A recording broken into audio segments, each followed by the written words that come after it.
What's going on, guys? Welcome back to JHSRC. We have a micro crawler course here behind us. I built this originally for my son's 3-year-old birthday, and I've since added to it. All of this we built here in the garage, and we're gonna talk to you guys about it, tell you kind of what we used, and just give you a full tour of the indoor micro crawler course that we built. So if you can't tell by just seeing it behind me, it's pretty good size. It's built on a 4x8 sheet of plywood, so it's 4 foot wide and 8 foot long. We started with a plywood base, and we have used everything from Quikrete, Mod Podge, real dirt, real rocks, spray foam out of a can. We put probably well over 20 cans of spray foam into this, cardboard, paper, crumbled up paper, shipping paper, and then we hand painted everything, hand carved everything with a razor blade. I say we, I did. My 3-year-old was not using a razor blade, but I just wanted to kind of give you guys a tour. I've seen some of these other micro crawler courses, like people showing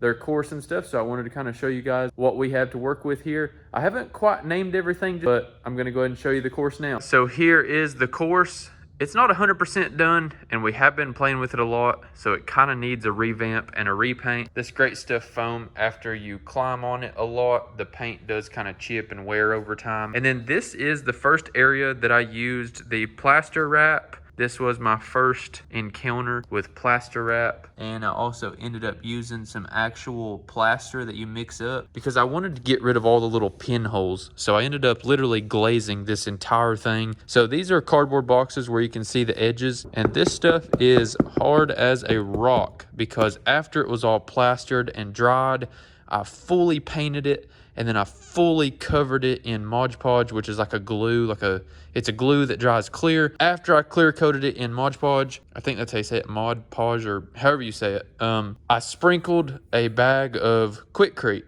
like literally just a bag of cement. It's right there. I sprinkled that all over it, and the texture, awesome. So it's just like real rock, it's just like real rock. The tires grab onto this awesome. Someday in the future, I want to cover everything on this entire course with plaster, and I think that will really be cool. We've got a little over-under bridge. This is an Ascent 18. It's a 1/18th scale for size. And then this is a 1/18th Capra. This is a UTB 18, so it's kind of too big to play on this course, but we still play on it anyway a little bit. But this was mainly designed for the micro crawlers. We've got a couple of Ascent 18s. So we're going to go ahead and go over the obstacles. This is all Great Stuff foam and then insulation board. I built this first and then kind of piled boxes and insulation onto it to kind of give it some dimension. These are just insulation painted. This was all plaster. So we have a very edgy, flexy articulation, kind of more realistic. This was the last thing that I built, so I kind of got better and better at building the course and just kind of knowing what would be cool. So we've got a lot of super edgy, super flexy rocks going through here, and this is when we started adding the moss.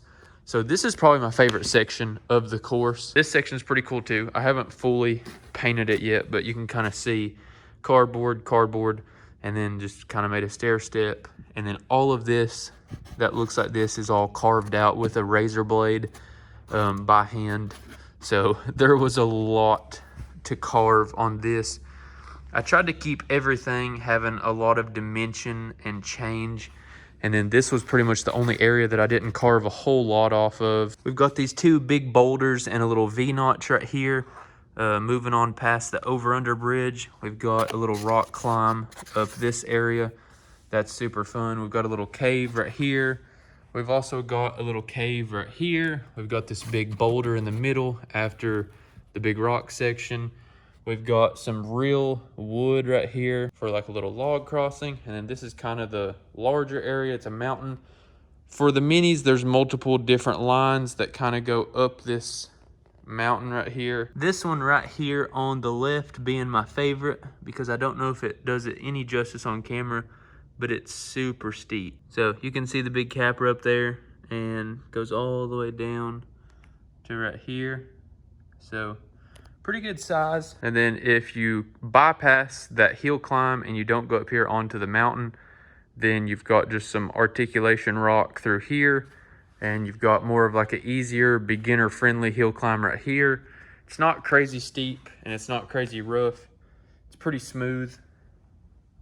And then it just loops back around into here. So the way that I made it, you can kind of drive on the course any way you want. I know a lot of them that I've seen, it's more of like a trail. And I feel like that ends up being a whole lot of wasted space.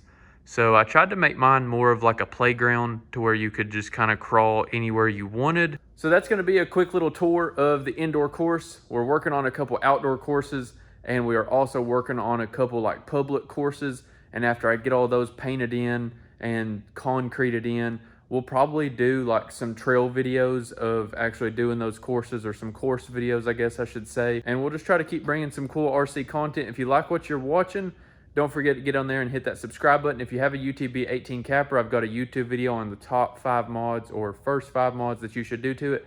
Check us out. We just started this month here on YouTube, and we would appreciate any support that we could get. And always remember, everybody starts out as nobody, and I'll see you in the next one. Peace.